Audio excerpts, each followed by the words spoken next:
So hello everyone, कैसे हो आप लोग सब? I hope I am audible and visible. I am really sorry for the delay. कुछ टेक्निकल ग्लिच आ गया था जिसके वजह से हम लेक्चर टाइम पे शुरू नहीं कर पाए. But from day after tomorrow will be starting the lectures exactly on time as given in the schedule. Screen पे आप लोगों को नजर आ रहे होंगे कंपनीज एक्ट 2013 के नोट्स. तो आप लोग जानते हो सीए फाउंडेशन में कंपनीज एक्ट जो है उसका वेटेज जो है वो काफी अच्छा खासा है. उसका वेटेज अप्रोक्सीमेटली 20 मार्क्स का होता है. कभी कभार इंस्टीट्यूट 21 मार्क्स के क्वेश्चंस भी जो है वो इसके ऊपर पूछता है. और आज जो हम लोग मिले हैं, हम लोग करने वाले हैं तूफान धमाकेदार revision of the complete companies act 2013. तो समझ लेना आज के सेशन के बाद आपके 20 marks are going to be in your pocket. So I request every one of you all to please sit straight like good children. आप लोगों ने चाहे मुझसे लेक्चर्स लिए हैं या ना लिए हो, फर्क नहीं पड़ता. ये जो वन शॉट रिविजन लेक्चर्स है ये सभी के लिए काम में आने वाले for everyone who is going to give their attempt in January 2026 और ऑनवर्ड्स. और ये जो नोट्स है आप लोगों को कहां मिलेंगे? ये नोट्स आपको मिलेंगे इसी वीडियो के नीचे डिस्क्रिप्शन में. उनको आप डाउनलोड कर सकते हो और उससे आप रिवाइज कर सकते हो. बट अगर आपको लगता है कि क्लासेस में मेन बुक से आपने पढ़ाई की थी और उसी नोट से आप कंफर्टेबल हो, you can refer that book. What is important is आप मेरे साथ साथ रिविजन करो. तो क्या कुछ 2-3 बातों का आप ख्याल रखोगे while doing this revision process? सबसे पहली बात तो आप लोगों को एक पेन और एक हाइलाइटर अपने पास रखना है. जो जो क्वेश्चंस मैं पूछती हूं उन सवालों का जवाब आपको देना है. अगर आपको लगता है कुछ सवाल का जवाब आपने गलत दिया है, या तो फिर से फॉर एग्जांपल आपका जवाब आधा सही था आधा गलत था, या जवाब आधा ही दे पाए आधा आप नहीं दे पाए, तो आप क्या कर सकते हो? उनको वहां के वहां मार्क कर सकते हो. और उसके बाद जब आप घर पे इसको और एक बार पढ़ोगे, ये जो आपके वीक सेक्शंस थे उसको आप अच्छे से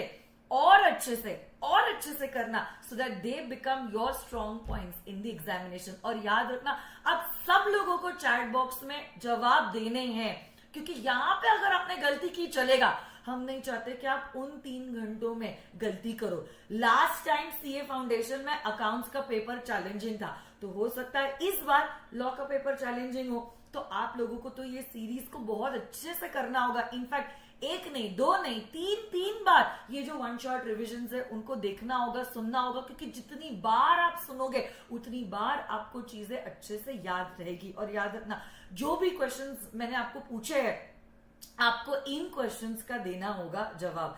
आखिरकार आप जानते हो बोलोगे तो ही बात बनेगी, हाँ या ना? So let's rock everyone. You need not worry for CA Foundation Law. Why fear when Ankita ma'am is here? Yes or no guys? Yes. तो सभी को अच्छे से sit straight like good children और मेरे सवालों का आप लोगों को देना होगा जवाब. एक तो चलो, तो आज के सेशन में हमारे 20 नंबर हमको पक्के करने हैं. फटाफट मेरे सवालों का आप लोग जवाब दीजिए और एकदम एक्टिव रहोगे आप लोग चैट में. जो चैट में कमेंट नहीं करेगा उसको 2 अटेम्प्ट कम से कम लगेंगे. अब आप सोच लो, आप चाहते हो कि आपको 2 अटेम्प्ट लगे? नहीं ना? तो चैट बॉक्स में एकदम रहना है एक्टिव. चलो लेट्स स्टार्ट. सबसे पहली बात तो सेक्शन 1 बात करता है एप्लीकेबिलिटी ऑफ द एक्ट के बारे में. तो ये जो एक्ट है ये किन किन लोगों को अप्लाई करता है? तो आप जानते हो the companies act 2013 is applicable to each and every company incorporated under this act or under any previous company law. Along with that, Companies Act is also applicable to insurance companies, banking companies, companies engaged in the generation or the supply of electricity. In fact, it is also applicable to any other company which is governed by a special act for the time being in force. अब बच्चों को लगता है Companies Act है, सिर्फ companies को ही applicable होगा, तो इस सवाल का जवाब है no. Sometimes companies act can also be applicable to body corporates, but उन्हीं बॉडी कॉर्पोरेट्स को कंपनीज एक्ट एप्लीकेबल होगा जिनको नोटिफाई किया गया है बाय द सेंट्रल गवर्नमेंट. तो मैम, ओ मैम, क्या कोई बॉडी कॉर्पोरेट है जिसको नोटिफाई किया गया है? The answer to this question is yes. जैसे कि NHAI, the national highway authority of India, food corporation of India could be classic examples of body corporates जिनको कंपनीज एक्ट होता है एप्लीकेबल. अब देखो ये तो काफी बेसिक चीज थी, बट इतनी बेसिक चीजें जो है आईसीआई तो पूछता नहीं है। आईसीआई पूछ सकता है what are the meaning and the features of a company. जैसे सिंपल बात मैं आपको बोलती हूँ, अभी जो अटेम्प्ट गया था सितंबर 2025 का, इंस्टीट्यूट ने उसमें 2 फीचर्स के बारे में बात किया था, जिसमें से one of the features was common seal and the other was artificial person. तो कंपनीज एक्ट से रिलेटेड इंस्टीट्यूट ने आई थिंक क्वेश्चन नंबर 1 में ही या 2 में ही इससे रिलेटेड सवाल पूछा था। बच्चों को लगता है इतना ही इजी क्वेश्चन है, इंस्टीट्यूट क्या ही पूछ लेगी, बट पूछा ना सितंबर अटेम्प्ट में कि कंपनी जो है क्या वो आर्टिफिशियल पर्सन है या नेचुरल पर्सन है। वो तो आर्टिफिशियल पर्सन अगर होगी क्या खुद के नाम पे कॉन्ट्रैक्ट एंटर कर सकती है, और अगर हाँ तो कैसे करेगी कॉन्ट्रैक्ट एंटर, है ना, थ्रू इट्स कॉमन सील, है ना। So let's revise the meaning of a company and its feature. So what do you mean by the word company? A company means a company incorporated under this act or under any previous company law. और company कैसी होनी चाहिए कि लोग तालियां बजाए, claps. C is for common seal. So what is the common seal? The common seal is the official signature of the company.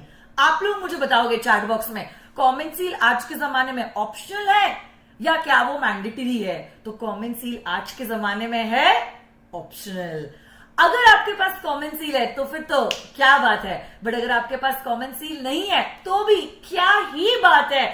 हम क्या करेंगे, 2 डायरेक्टर्स, या तो अगर कंपनी सेक्रेटरी है, director along with the company secretary इसी document को कर देगा साइन, तो तभी हम मानेंगे कि कंपनी जो है उसने डॉक्यूमेंट को कर दिया है साइन। यस और नो गाइज? यस।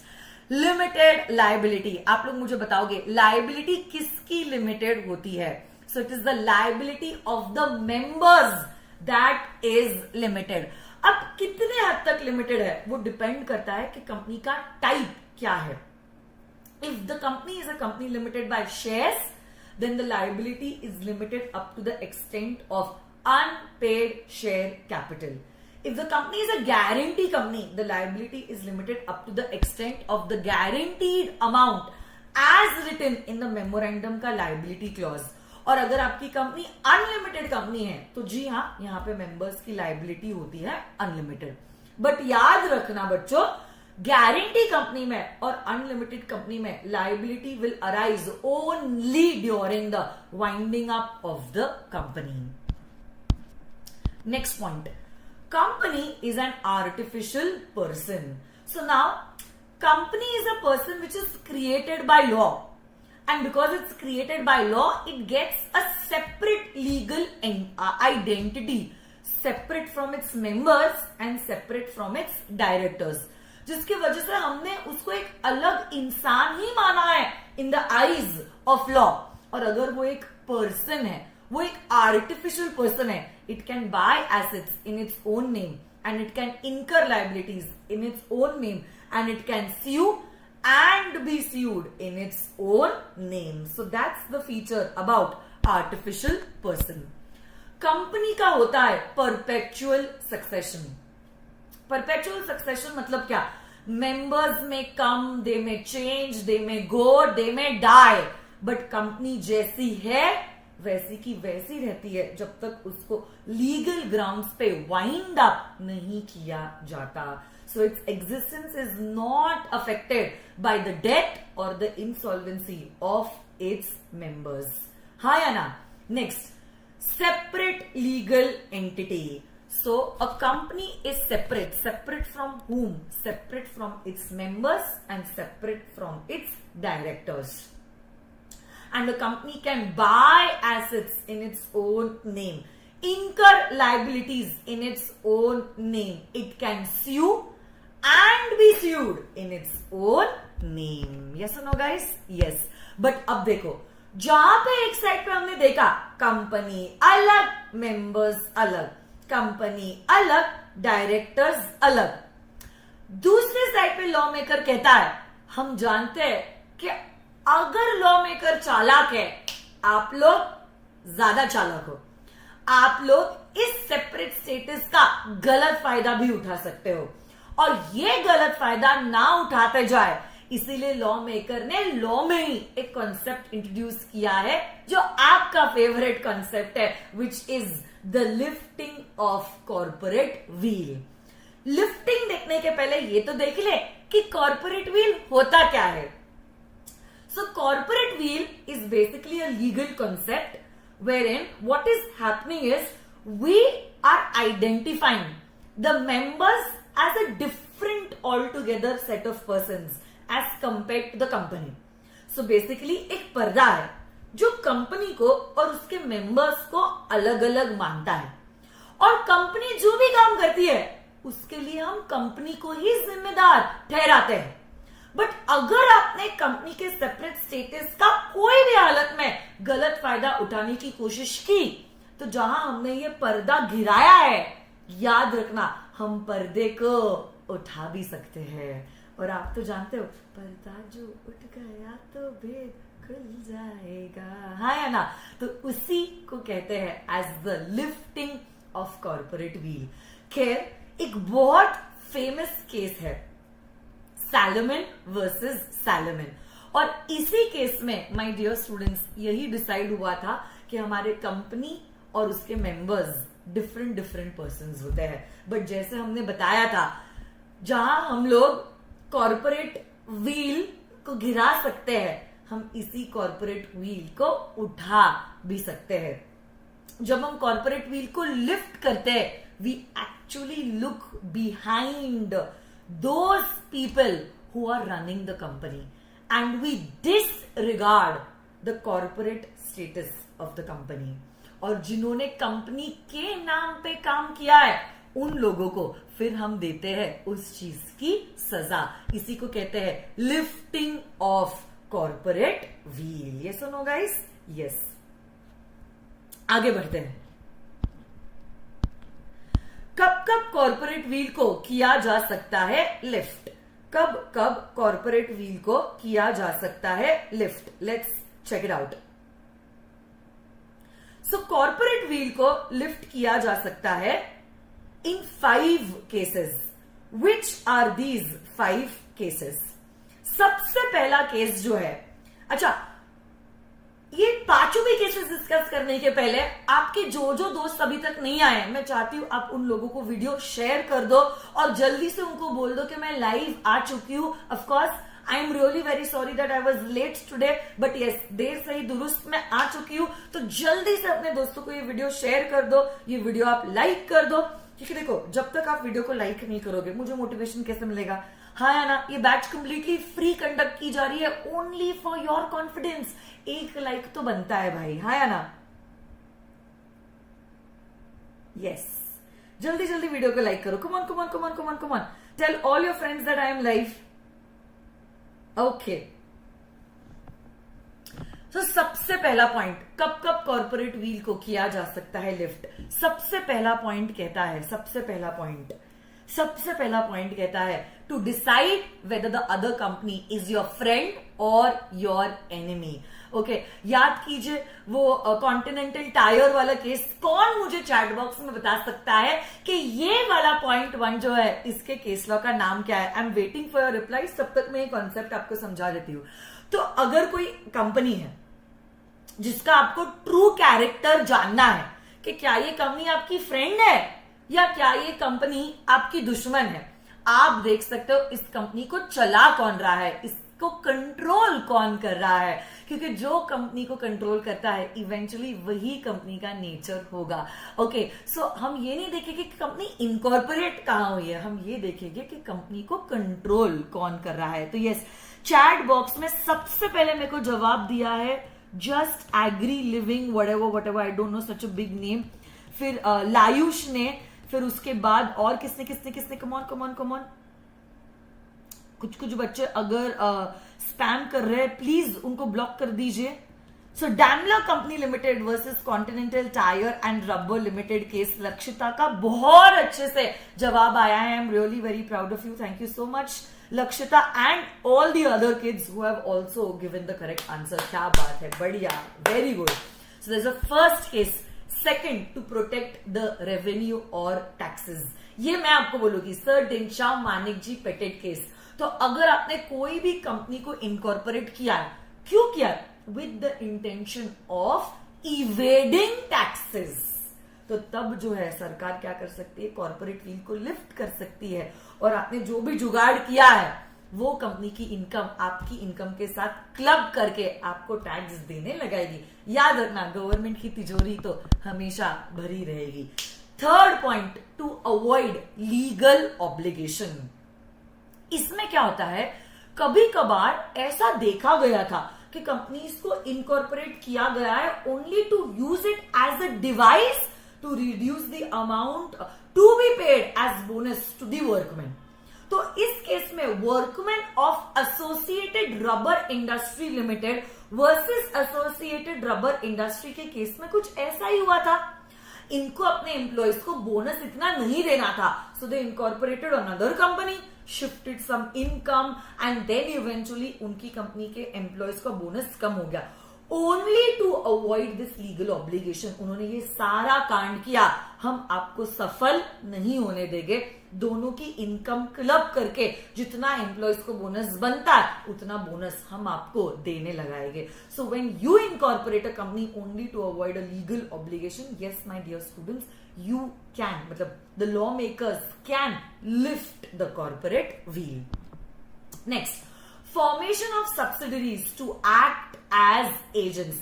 देखो, जो काम होल्डिंग कंपनी खुद नहीं कर सकती वो काम उसकी सब्सिडरी कंपनी भी उसके बिहाफ पे नहीं कर सकती है। So company sometimes they are regarded as an agent or the trustees of its members or of some other company. तो ये चीज अगर आप कर रहे हो आपकी सब्सिडरी के द्वारा तो बहुत गलत है। तो जैसे merchandise transport limited versus British transport commission के केस में ऐसा ही हुआ था। होल्डिंग कंपनी का लाइसेंस रिजेक्ट किया गया, तो उन्होंने वही चीज का लाइसेंस सब्सिडरी के द्वारा लाने की कोशिश की। बट याद रखना, कोई चीज अगर होल्डिंग कंपनी नहीं कर सकती उसकी सब्सिडरी कंपनी भी वो चीज नहीं कर सकती। एक सिंपल एग्जांपल देती हूं, क्या मैं अपने लिए एक गन खरीद सकती हूँ? No. Why? Because I don't have a licence to buy armour, arms and ammunition. अगर मैं खुद अपने लिए गन नहीं खरीद सकती तो ऑब्वियस सी बात है मैं आपको भी अपने लिए गन खरीदने नहीं बोल सकती, क्योंकि जो काम मैं खुद नहीं कर सकती मैं अपने एजेंट के द्वारा भी ये काम आपसे नहीं करवा सकती। And last but not the least, company formed for fraud और इम्प्रॉपर कंडक्ट और टू डिफीट सम लॉ। तो यहां पे आपने कंपनी को इनकॉर्पोरेट किया था only to avoid some legal obligation, जिससे मैंने सत्यम का प्रैक्टिकल एग्जांपल दिया था। फिर गिलफ्रॉड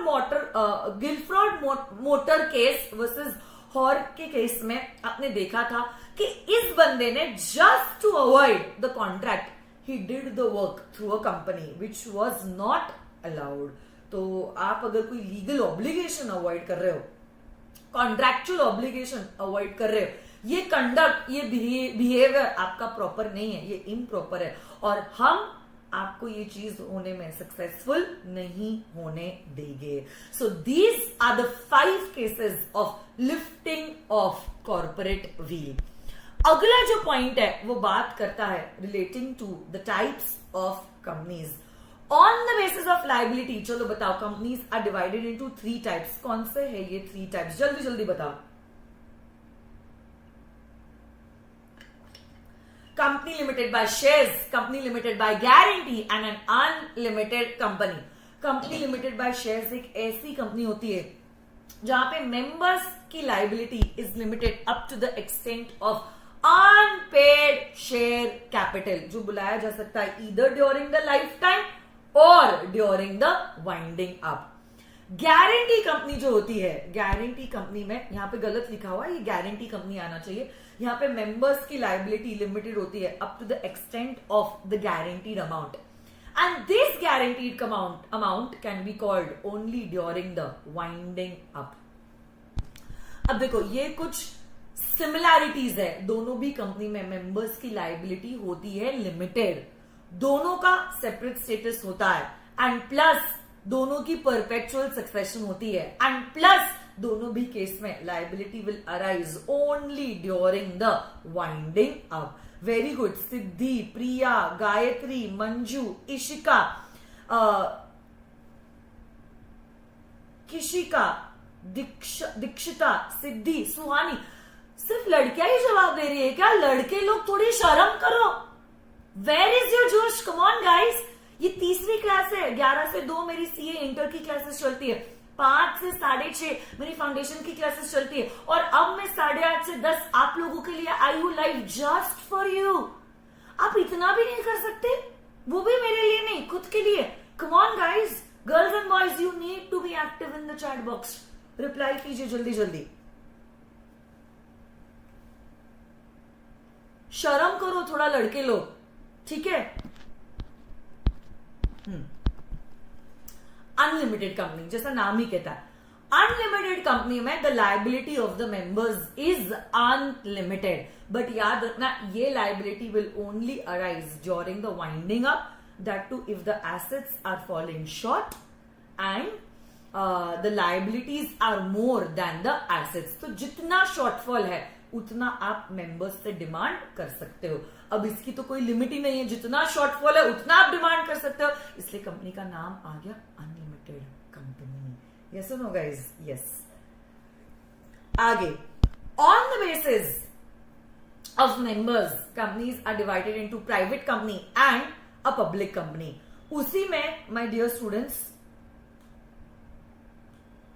private company can either be a one person company or it can be a small company. तो एक एक करके देखते हैं. one person company. What is a one person company? जैसा नाम ही कहता है, one person company. One person company. It has only one person as a member. Okay.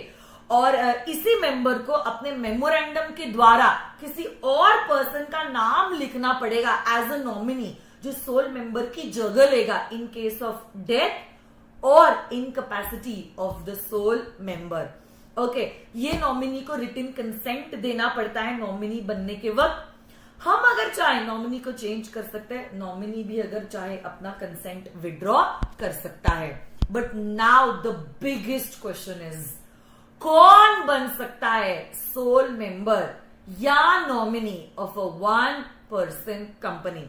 Only a natural person, Indian citizen, who is whether residing in India or not residing in India, but he should be a major, is eligible to either be the nominee of a one-person company or incorporate a one-person company.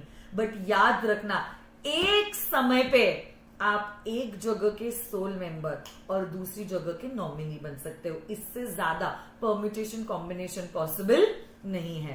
Along with that my dear students, OPC can not be incorporated as a section 8 company. OPC can not do non banking financial activities and OPC can not invest in the securities of body corporates. Next, private company. What do you mean by a private company? So, private company means a company which has 3 restrictive clauses.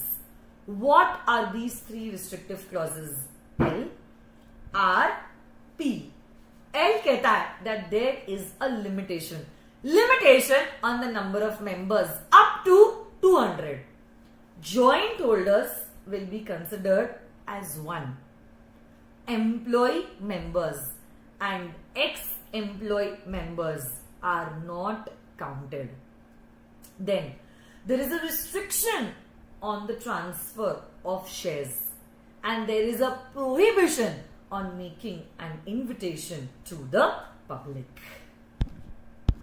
Next, small company. ये कुछ गलत है. Small company मैं आपको बताती हूं. Small company एक ऐसी कंपनी है which is a company other than a public company. Other than a public company.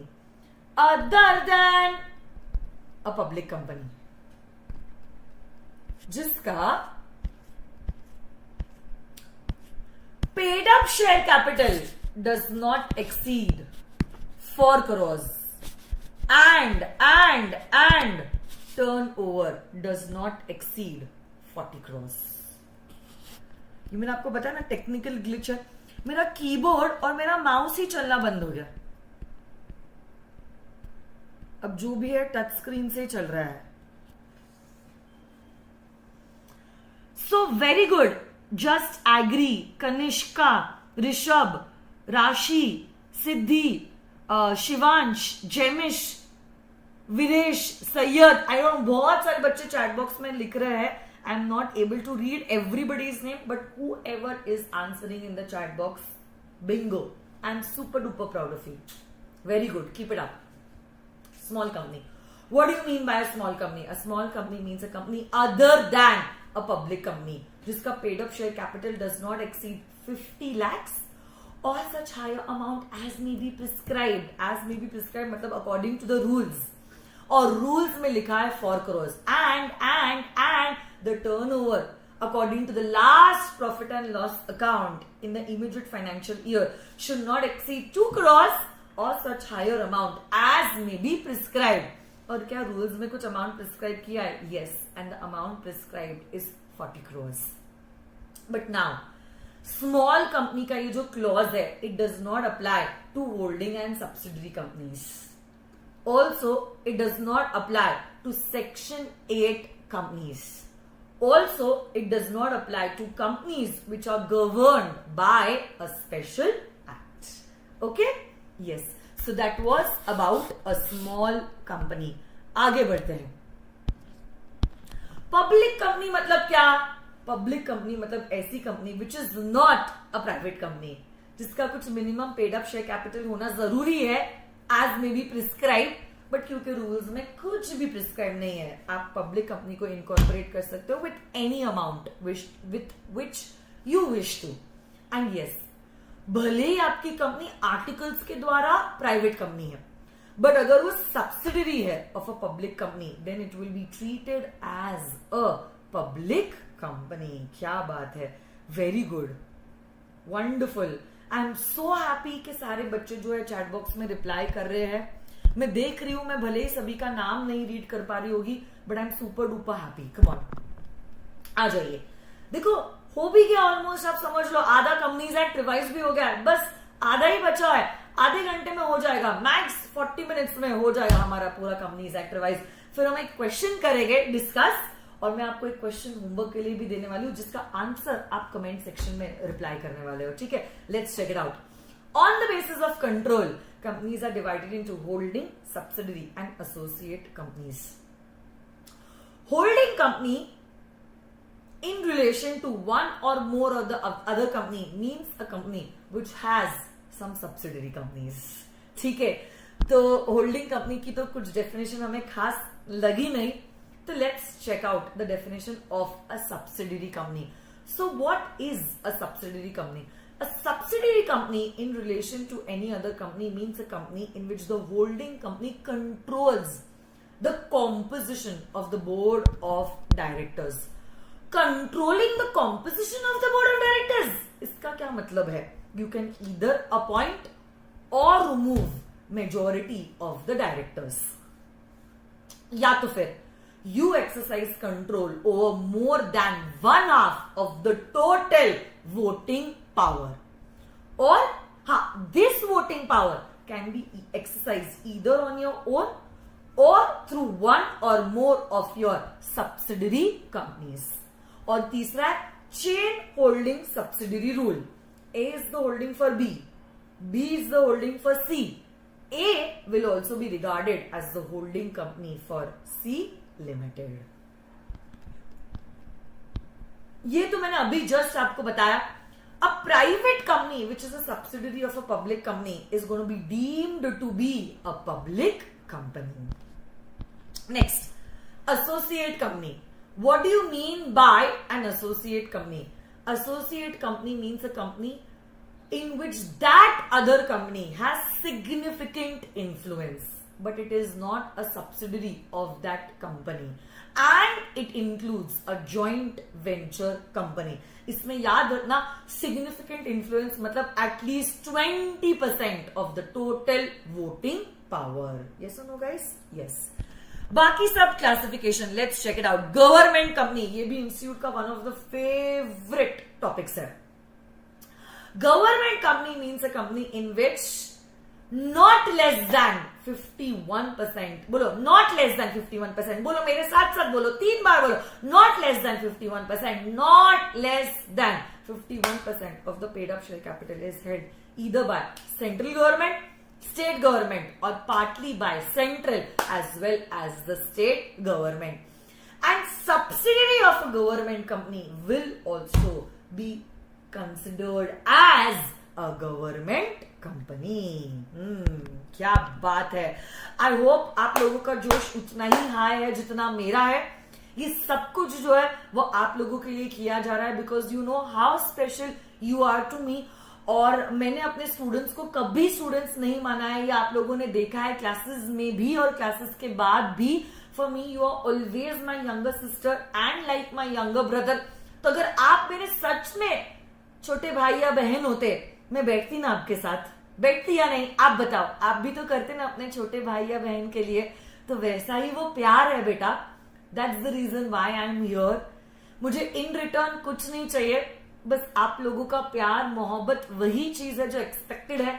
और कभी तो भी जिंदगी में कभी हम मिल गए, मैं आपके शहर आ गई, आप मेरे शहर आ गए, कभी एयरपोर्ट में मिल लिए, कोई रेस्टोरेंट में मिल लिए, बस आके 2 बातें प्यार भरी कर ली.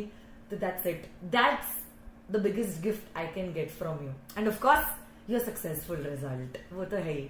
बट देखो मैं एक चीज आपको आज बताना चाहती हूँ, मैं आज ही बताना चाहती हूँ. बाद में आपको बहुत सारे लोग दिखेंगे यूट्यूब पे, इंस्टाग्राम पे ज्ञान ज्ञान बांटेंगे, बट वो कुछ नहीं है. मैं आपको आज ही बताती हूँ. For me you are always, you were are and will always remain like my brother and like my younger sister only. तो चाहे आपका रिजल्ट सक्सेसफुल आता है या अनसक्सेसफुल आता है, it does not really make a difference. आप मेरे लिए वैसे ही हो जैसे आज हो. सीए सब कुछ नहीं है. ओके अपना रिश्ता इस डिग्री के परे है. So even if you can not clear or you feel you want to drop the course, please ये कभी मत सोचना कि हम मैम से कैसे बात करें, हम दीदी से कैसे बात करें, हम हिचकिचाएंगे, हम शर्मिंदगी महसूस करेंगे. Please no, not at all. ये रिजल्ट और ये पेपर वाली marksheet does not define your and my relationship. It is much more deeper than these marks and your result. Okay, I love you and I will always love you. Okay, yes. आ जाइए. ये कहना मुझे बहुत important लगा क्योंकि आजकल के बच्चों को मैंने देखा है वो बहुत प्रेशर में रहते हैं और कभी कभार माँ बाप जो है ना ये बात बच्चों को बोल नहीं पाते हैं. ऐसा होता है because even I am a mother to a kid. तो मैं कैसे बोलूंगी नहीं ये बात अपनी बच्ची को, हमें खुद ठीक नहीं लगता है एज अ पेरेंट. तो ये बात मैंने कही है as your elder sister, but I am sure ये बात आपके पेरेंट्स के मन में भी होगी. उनका बच्चा ज्यादा इंपॉर्टेंट है, ठीक है. तो आप खुश रहना ज्यादा इंपॉर्टेंट है. आप अगर डिप्रेशन में जाओगे, आप एंशियस फील करोगे, एंजाइटी फील करोगे, they are not going to be happy by that. Eventually what is important is your happiness. Okay, तो ये तो मैंने कह दी क्योंकि मुझे लगा मुझे कहना चाहिए और ये प्लेटफॉर्म भगवान ने अगर मुझे दिया है, I should obviously use it for the good of the kids and that is why I told. But no matter what I mean it, I am always going to be there with you. Okay, yes, thank you so much. आ जाइए. Foreign companies. What do you mean by foreign companies? ऐसी companies which are incorporated outside India but having a place of business in India are known as foreign companies. Okay. आगे जाते हैं. मैंने आपको वादा भी किया था क्लास के साथ भी और क्लास के बाद भी. देखो हम हैं ना यहाँ पे जुड़े हुए and believe me we will be there, I will be there for you till the last paper of your CA foundation. तो ऐसा नहीं है कि लॉ का पेपर खत्म हो गया मतलब खत्म हो गया. लॉ के एक दिन पहले तो मैं रहूंगी एज 1 डे बिफोर, बट उसके बाद भी आपके और 2 पेपर है, तब भी मैं आप लोगों के साथ कांस्टेंट टच में रहने वाली हूँ. आप देख लेना, ठीक है. आ जाइए. चलो, formation of companies with a charitable object, ये भी इंस्टीट्यूट का one of the favourite topics है. Section 8 companies. ओके, ये ऐसी कंपनीज है जिनको इनकॉर्पोरेट किया गया है with the intention of promoting art, science, commerce, literature, education, sports. And जो भी पैसा उन्होंने कमाया it has to be utilised only for the furtherance of their objective. और ये कंपनीज जो है they are prohibited from the payment of dividend. In companies ने अपने नाम के आगे प्राइवेट लिमिटेड या लिमिटेड ना भी लिखा होगा तो भी चलेगा. ये कंपनीज को इनकॉर्पोरेट करने के लिए सेंट्रल गवर्नमेंट के लाइसेंस की लगती है जरूरत. बट जहां सेंट्रल गवर्नमेंट ने लाइसेंस दिया है, सेंट्रल गवर्नमेंट ये लाइसेंस रिवोक भी कर सकता है अगर सेंट्रल गवर्नमेंट को लगे कि आप इस पावर का गलत इस्तेमाल कर रहे हो. अगर लाइसेंस रिवोक हो गया, अब आपको आपके नाम के आगे प्राइवेट लिमिटेड या लिमिटेड लिखना पड़ेगा. कभी कभार हम आपको अमेलगमेशन का ऑर्डर भी पास कर सकते हैं या वाइंडिंग अप का ऑर्डर भी पास कर सकते हैं. बट जो भी ऑर्डर पास किया गया है, ऑर्डर पास करने के पहले एक अपॉर्चुनिटी ऑफ बीइंग हर्ड दी जाती है. इन कंपनीज को बहुत सारे प्रिविलेजेस मिलते हैं. प्रिविलेजेस जैसे कि क्या? प्रिविलेजेस जैसे कि ये कंपनीज कॉल कर सकते हैं अपनी annual general meeting at not 21 days but 14 days पे भी वो नोटिस देके मीटिंग बुला सकते हैं. इन लोगों को मिनिमम डायरेक्टर्स की रिक्वायरमेंट नहीं है. इन लोगों को nomination, remuneration, share holder relationship committee भी बनाने की जरूरत नहीं है. And a partnership firm can be a member of a section 8 company. So these are the privileges which are given to section 8 companies. आगे बढ़ते हैं अब. चलो, डोरमेंट कंपनी. चलो चलो चलो, मैंने भी डिनर नहीं किया है, साथ में बाद में डिनर करेंगे क्लास के बाद. चलो चलो चलो, एक्टिव हो जाओ. डोरमेंट कंपनी मतलब क्या? ऐसी company which is been incorporated for a future project to hold some asset or some intellectual property which has no significant accounting transaction. ऐसी कंपनी को कहा जाता है एज अ डोरमेंट कंपनी. तो पहले तो सवाल ये आता है, सिग्निफिकेंट अकाउंटिंग ट्रांजैक्शन मतलब क्या? सिग्निफिकेंट अकाउंटिंग ट्रांजैक्शन मतलब any transaction other than payment of fees by the company to the ROC, payment made by it to fulfill the requirements of this act, allotment of shares or the payment made for the maintenance of its office or records. इसी में एक छोटा सा point है जो बात करता है इनएक्टिव कंपनी. तो इनएक्टिव कंपनी के लिए भी आपको ROC के पास जो है वो देना पड़ेगा एप्लीकेशन. यस और नो? यस. आगे बढ़ते हैं. चलो, PFI. What do you mean by a PFI? Come on, guys. Yes, significant accounting transactions means any transaction other than RAM was the memory technique. तो PFI, 3 इंस्टीट्यूशंस को हमने PFI घोषित किया है. LIC, life insurance corporation of India, unit trust of India and the infrastructure development finance company. Along with that, any institution which is notified by the central government or such other institution which is notified by the central government in consultation with the RBI can also be declared as a public financial institution. है ना? Yes. अब इस chapter के अगले पड़ाव पे जाते हैं एंड दैट इज इनकॉर्पोरेशन. पहली बात तो प्रमोटर होता कौन है? ऐसा कोई व्यक्ति जिसका नाम लिखा गया है as a promoter in the prospectus is going to be referred as a promoter. या तो फिर ऐसा व्यक्ति जो कंट्रोल करता है कंपनी के affairs either directly or indirectly, either through a shareholder or as a director is a promoter. या तो ऐसा व्यक्ति जिसके डायरेक्शंस के हिसाब से our board of directors are accustomed to act are called as the promoters of the company. Next point, company को incorporate कैसे किया जाता है और फॉर्म कैसे किया जाता है, इसके ऊपर भी इंस्टीट्यूट ने पिछले अटेम्प्ट में सितंबर 25 में सवाल पूछा था. तो कोई भी कंपनी को फॉर्म करने के लिए 1, 2 या 7 लोग लगते हैं. 1 in case of a 1-person company, 2 in case of a private company and 7 in case of a public company. Incorporate करोगे कैसे? पहली बात तो आपको बहुत सारे डॉक्यूमेंट्स करने होंगे ROC के पास फाइल. कौन से डॉक्यूमेंट्स आप ROC के पास फाइल करते हो?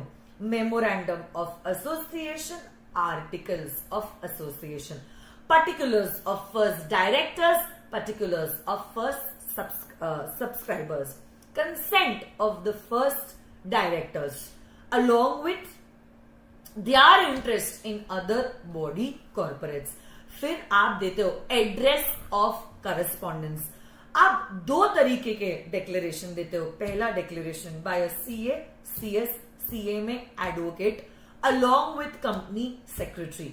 इसमें क्या डिक्लेरेशन देते हो कि हमने देखा है कि कंपनी ने एक्ट के सारे लीगल रिक्वायरमेंट्स को किया है कंप्लाई. और दूसरा वाला डिक्लेरेशन देते हैं first subscribers and first directors कहते हुए कि वो चोर नहीं है और उन्होंने चोरी नहीं की है. ये सारे डॉक्यूमेंट्स जब आप आरओसी को देते हो और आरओसी को लगता है आपने सही फाइलिंग किया, आरओसी इशू कर रही है आपको एक सर्टिफिकेट ऑफ इनकॉर्पोरेशन. और जो दिन लिखा है आपके सर्टिफिकेट ऑफ इनकॉर्पोरेशन पे वही होगा वो दिन जिस दिन आपकी कंपनी होती है इनकॉर्पोरेट. इसी सर्टिफिकेट ऑफ इनकॉर्पोरेशन में 3 चीजें लिखी होती है. कंपनी का नाम, कंपनी की जन्म तारीख और कंपनी का CIN number which is a distinct identity number for every company which is a 21 alpha numeric code. यही सारे डॉक्यूमेंट्स जो आपने आरओसी को दिए थे कंपनी को इनकॉर्पोरेट करते वक्त, ये डॉक्यूमेंट्स प्रिजर्व किए जाएंगे फॉर अ लाइफ टाइम. तो जब तक कंपनी डिसॉल्व नहीं होती इन डॉक्यूमेंट्स को आपको रखना होगा संभाल कर. और कल जाके आपने कोई भी गलत इंफॉर्मेशन दिया है तो आपको 447 के अंदर लायबल ट्रीट किया जाएगा. आपको फाइन तो लगेगा प्लस जेल भी होगी. उतना ही नहीं, ट्रिब्यूनल आपके अगेंस्ट बहुत सारे एक्शंस ले सकती है. क्या क्या ऑर्डर ट्रिब्यूनल आपके अगेंस्ट पास कर सकती है? जैसे कि पहला चीज जो ट्रिब्यूनल कर सकती है वो ये है कि मेंबर्स की लायबिलिटी को कर सकती है अनलिमिटेड. आपका नाम रिमूव किया जा सकता है from the register of members, मतलब स्ट्राइक ऑफ या तो वाइंडिंग अप. मैनेजमेंट को किया जा सकता है चेंज, आर्टिकल्स मेमोरेंडम को किया जा सकता है चेंज. बट याद रखना जो भी डिसीजन लिया जाएगा, डिसीजन लेने के पहले एक अपॉर्चुनिटी ऑफ बीइंग हर्ड दी जाएगी और उसी के बाद ट्रिब्यूनल डिसीजन जो है वो लेगा. यस और नो? यस. आगे जैसे ही कंपनी इनकॉर्पोरेट होती है अब आप जानते हो, क्या जानते हो आप, कि अब एक separate person in the eyes of law will come into existence, जिसके वजह से अब claps will come into picture. Yes no guys? Yes. तो वही सारी बात है, इसमें कोई नई बात नहीं है. Effect of registration section number 9. अगला, कम on come on come on everyone, जोश का है. Everyone give me a thumbs up in the chat box. जल्दी जल्दी जल्दी. आप लोग हो या नहीं हो, नहीं तो मैं सोचूंगी आप लोग सो गए हो. चलो चलो चलो जल्दी बताइए, या तो मैं सोचूंगी आपका नेटफ्लिक्स चालू हो गया, इंस्टा चालू हो गया, नोटिफिकेशंस आपके चालू हो गए. जल्दी से बताओ मुझे थम्स अप देके कि आप चैट में हो या नहीं हो. और जिन्होंने अभी तक वीडियो को लाइक नहीं किया है लाइक कर लो बेटा. पास होना है ना अटेम्प्ट में. ओके. मेमोरेंडम और आर्टिकल के ऊपर तो पिछली अटेम्प्ट में भी आईसीआई ने सवाल पूछा था. बट मेमोरेंडम और आर्टिकल के पहले लेट्स क्लासिफाई कैपिटल. देखो, इंस्टीट्यूट अगर आपको सवाल पूछती है, वेरी गुड, वंडरफुल, चलो बेस्ट है. क्लासिफिकेशन ऑफ कैपिटल, कैपिटल को क्लासिफाई करने के लिए अगर आईसीआई ने पूछा है सवाल, क्या पूछा? Classification of capital. Capital 5 type का है. Authorised capital, this a maximum amount of share capital that the company can raise. In fact यही कैपिटल का अमाउंट जो होता है वो लिखा होता है in the memorandum of association also. Okay, this is the authorised share capital, also known as the nominal capital and the registered capital also. इससे ज्यादा कैपिटल के रूप में कंपनी पैसा कॉल नहीं कर सकती. इशूड कैपिटल मतलब वो कैपिटल जो कंपनी ने इशू किया है from time to time for subscription. But जितना कैपिटल कंपनी ने इशू किया है जरूरी नहीं है कि लोगों ने उतना कैपिटल सब्सक्राइब भी किया है. इशूड का वो पार्ट जो लोगों ने सब्सक्राइब किया is known as the subscribed capital. Then what is the called up capital?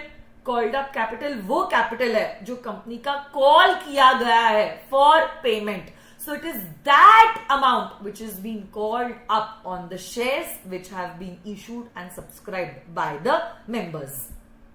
And last but not the least, paid up capital वो amount है जो हमारे members ने पे किया है on the shares. It's also equal to the called up capital less the calls in arrears.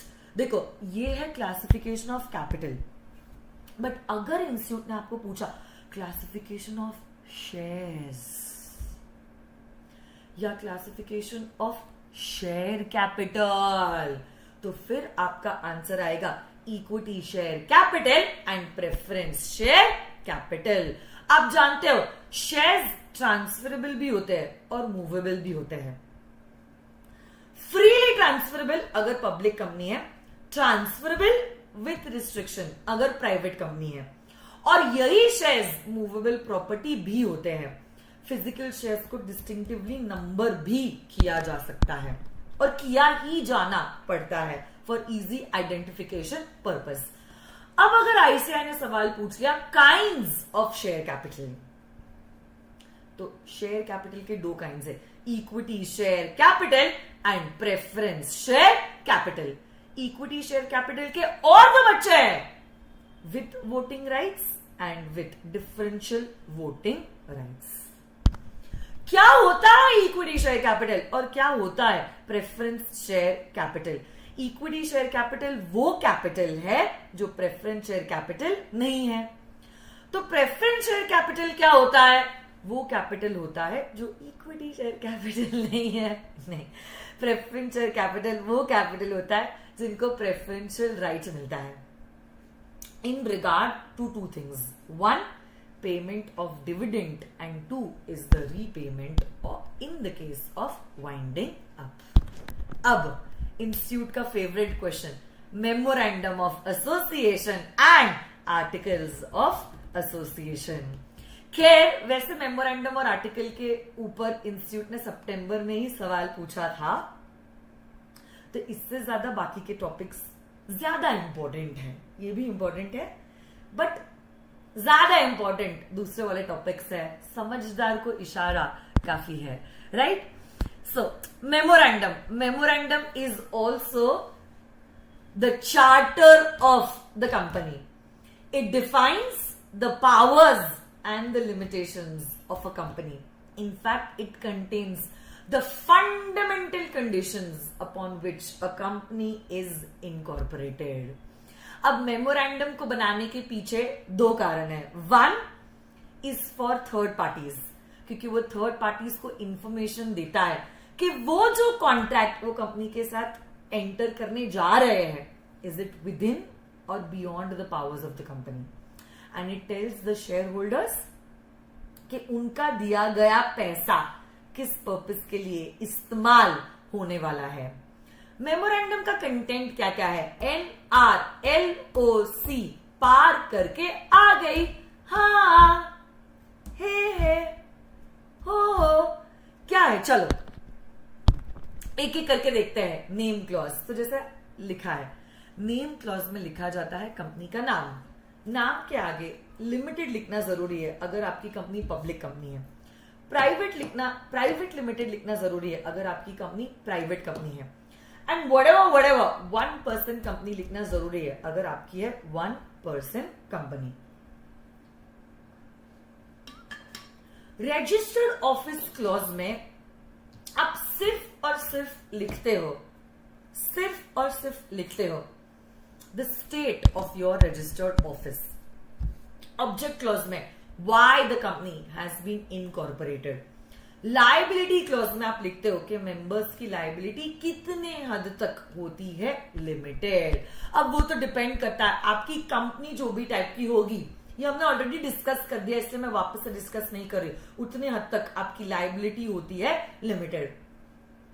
Capital clause में लिखा जाता है, हमने जस्ट डिस्कस किया क्लासिफिकेशन ऑफ कैपिटल में, authorised share capital divided into number of shares and their face value which can not be less than 1.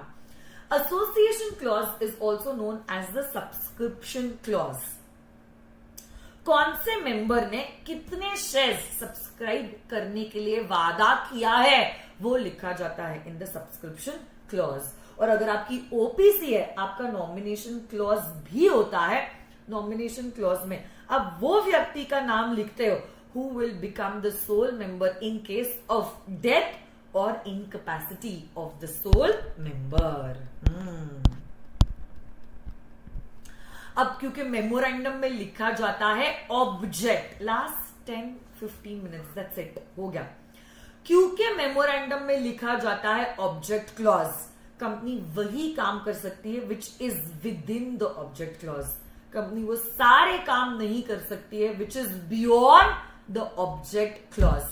कोई भी काम अगर कंपनी ने कर लिया which is beyond the object clause is known as an ultra vires act, और ऐसे काम कंपनी नहीं कर सकती है।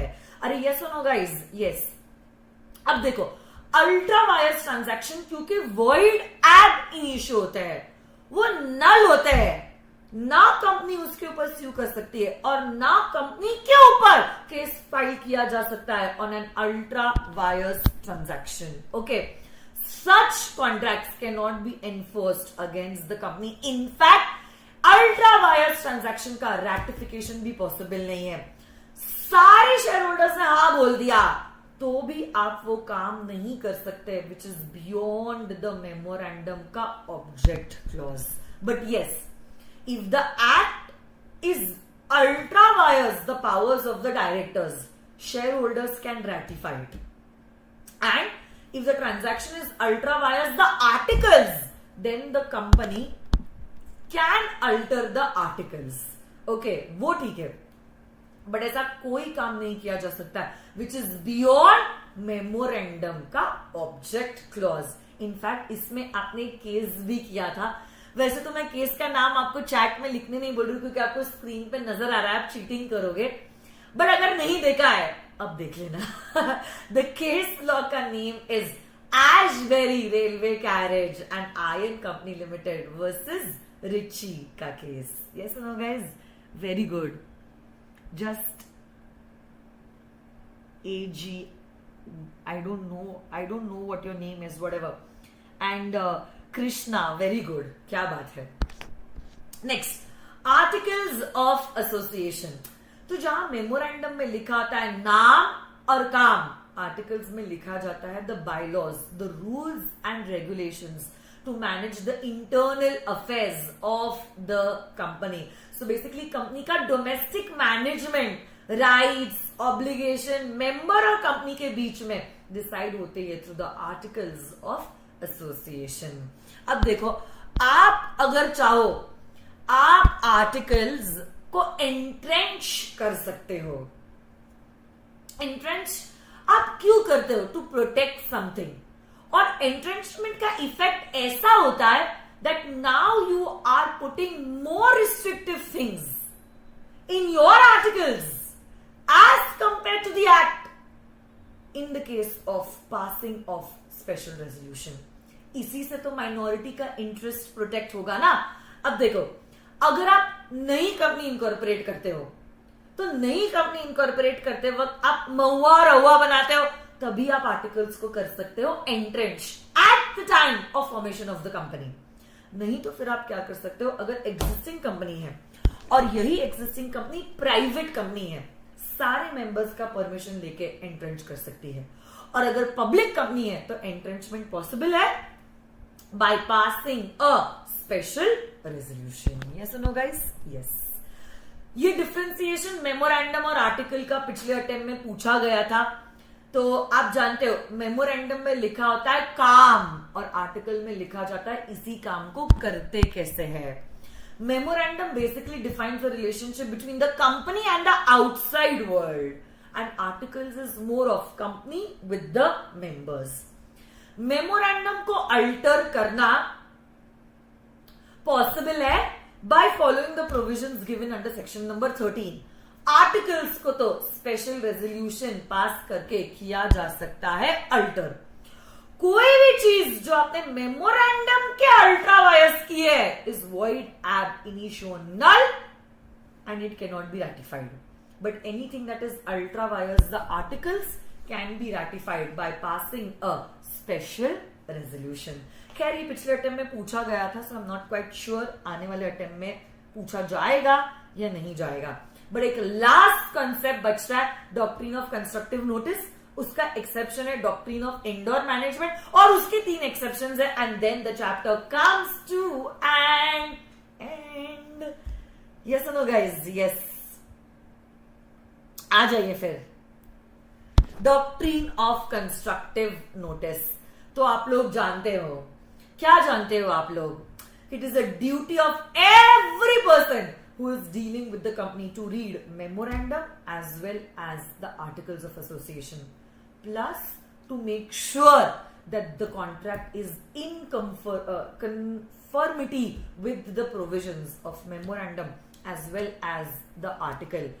सारी रिस्पॉन्सिबिलिटी आउटसाइडर पे डाल दी है कंस्ट्रक्टिव नोटिस में. हे आउटसाइडर मेमोरेंडम पढ़, हे आउटसाइडर आर्टिकल पढ़, हे आउटसाइडर तो ये भी चेक कर कि ये सारे प्रोविजंस इन डॉक्यूमेंट्स को कंफर्म कर रहे या कंफर्म नहीं कर रहे, क्योंकि कल जाके कुछ गड़बड़ हुई. We are gonna protect the company against the outsider. So that's what the doctrine of constructive notice talks about. But कुछ टाइम बाद इसका एक्सेप्शन आया, doctrine of indoor management, especially after a very judgmental case, Royal British Bank versus Turquand. Okay, तो ये doctrine of indoor management कहता है as an outsider you are only supposed to read the memorandum and the articles of the company. आपको internal regulations देखने की जरूरत नहीं है. What happens internal in the company इस कंपनी का internal matter. You can presume that the internal affairs have been complied with. But फिर आप जानते हो वो लॉ ही क्या लॉ है जिसके कोई भी एक्सेप्शंस ना हो.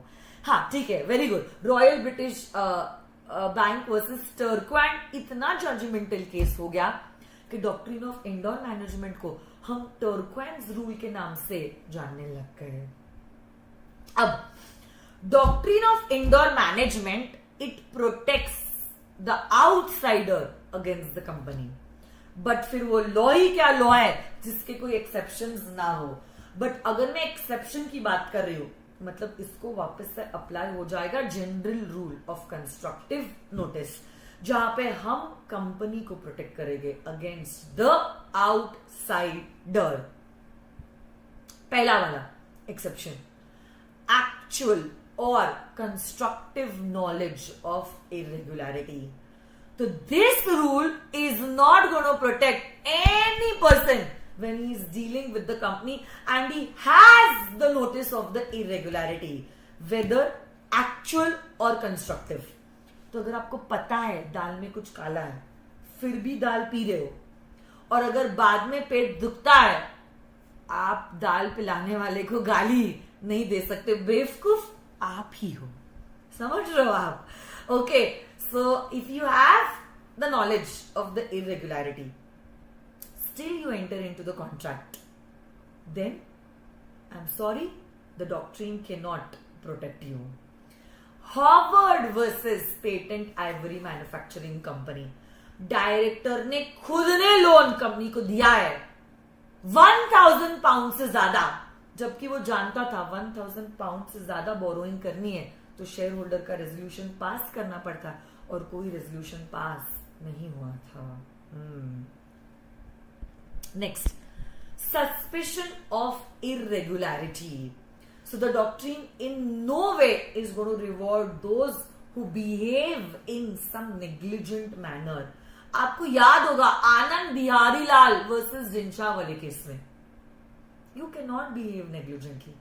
अगर आपने केयरलेसली बिहेव किया है अनफॉर्चुनेटली हम आपको प्रोटेक्ट नहीं कर सकते. And last but not the least, forgery.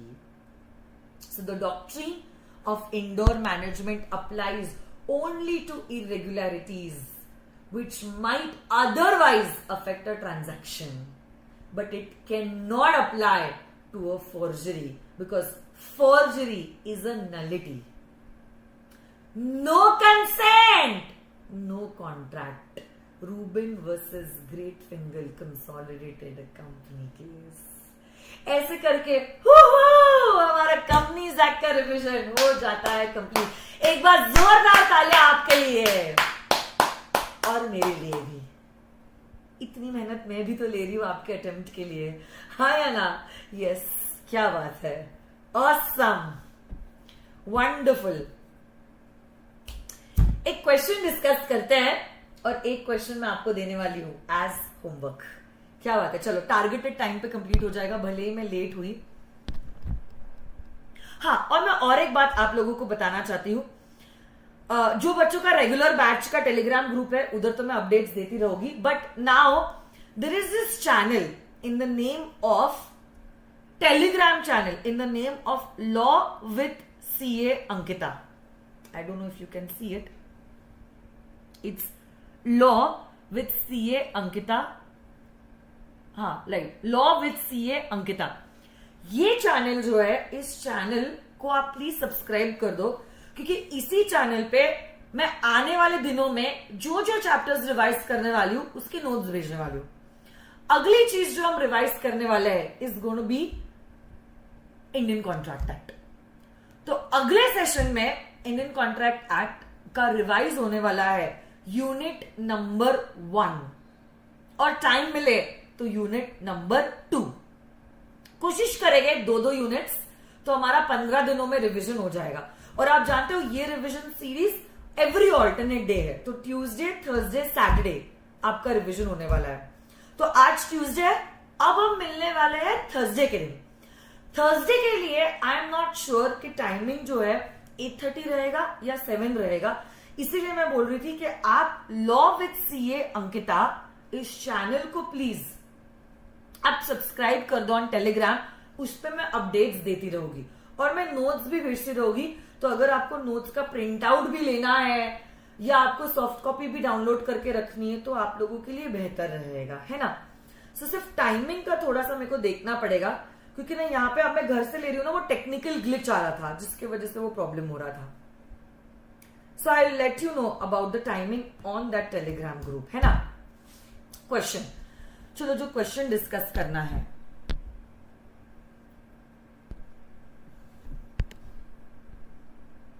एक क्वेश्चन डिस्कस करेंगे और एक क्वेश्चन मैं देने वाली हूं आपको as homework.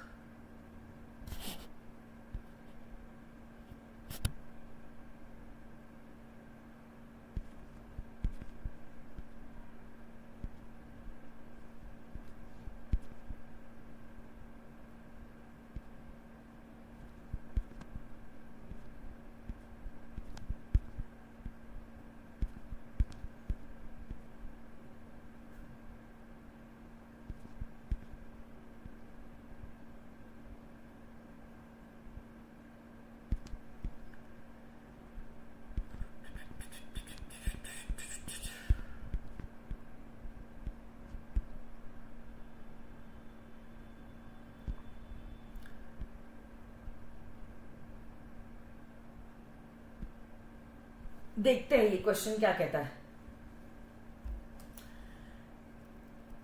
SK Infrastructure Limited has a paid up share capital divided into 6 lakh equity shares of 100 each. 2 lakh equity shares are held by central government and 1,20,000 equity shares are held by the government of Maharashtra. अब आपको explain करना है कि ये company जो है क्या ये गवर्नमेंट कंपनी की तरह ट्रीट की जाएगी। देखो मैं बहुत अच्छे से आपको समझाने वाली हूं, आप समझो। अगर सपोज ऐसा सवाल ICAI आपको पूछती है, आप इसका जवाब दोगे तो कैसे दोगे? सबसे पहला point in your answer is going to be the provisions. Provision में आप स्ट्रेट अवे लिखोगे गवर्नमेंट कंपनी का क्या मतलब है, तो आपका पहला सेंटेंस ही गवर्नमेंट कंपनी का डेफिनेशन रहेगा। तो आप कहोगे government company means a company in which not less than 51% of the paid up share capital is held either by central government or state government or partly by central as well as the state government. अगला जो bullet होता है वो होता है facts. तो question में आप देखोगे क्या इंपॉर्टेंट फैक्ट है. आप बोलोगे एसके इंफ्रास्ट्रक्चर का टोटल शेयर कैपिटल 6 लाख है, 2 लाख सीजी होल्ड करता है और 1.2 गवर्नमेंट ऑफ महाराष्ट्र, दोनों का मिला के हो जाता है 3.2 विच इज नॉट लेस देन 51%. और फिर आप थर्ड पॉइंट दोगे कंक्लूजन के इस वजह से हम कंक्लूड कर सकते हैं कि एसके इंफ्रास्ट्रक्चर गवर्नमेंट कंपनी है. So this the flow of your answer. हर रोज हम डिस्कस करेंगे ये फ्लो कैसे लिखना है, क्या लिखोगे. So will get a habit. और प्लस जो मैं होमवर्क दे रही हूं उसका जो कंक्लूजन है, ये वीडियो एंड होने के बाद आप चैट बॉक्स में लिखोगे. Chat box, not the live chat, the chat box, क्योंकि लाइव चैट मिट जाएगी वीडियो जैसे ही एंड स्ट्रीम हो जाएगा तब. तो वीडियो के चैट में आप लिखोगे कंक्लूजन एक सेंटेंस में, बट नोटबुक में पूरा आंसर लिखोगे. Provision, facts, conclusion. ठीक है. जितने बच्चे मुझे चैट बॉक्स में आंसर दे रहे हैं वही बच्चे अपने अटेम्प्ट के लिए सीरियस है. बाकी बच्चों के लिए मानोगी वो एक कान से इंस्ट्रक्शन सुनते हैं, दूसरी कान से इंस्ट्रक्शंस निकालते हैं, जिसकी वजह से कुछ फर्क नहीं पड़ने वाला है. जितने रिवीजन लेक्चर्स देख लो, सुन लो या कर लो, क्योंकि जब तक आप बुक्स निकाल के होमवर्क नहीं करोगे कोई आपकी मदद नहीं कर पाएगा, आपकी दीदी भी नहीं. ठीक है. So I want your answers in the chat box. And the question is,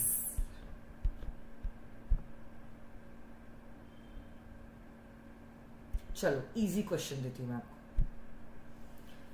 आप फोटो निकाल सकते हो या तो वैसे तो यूट्यूब पे से देख सकते हो.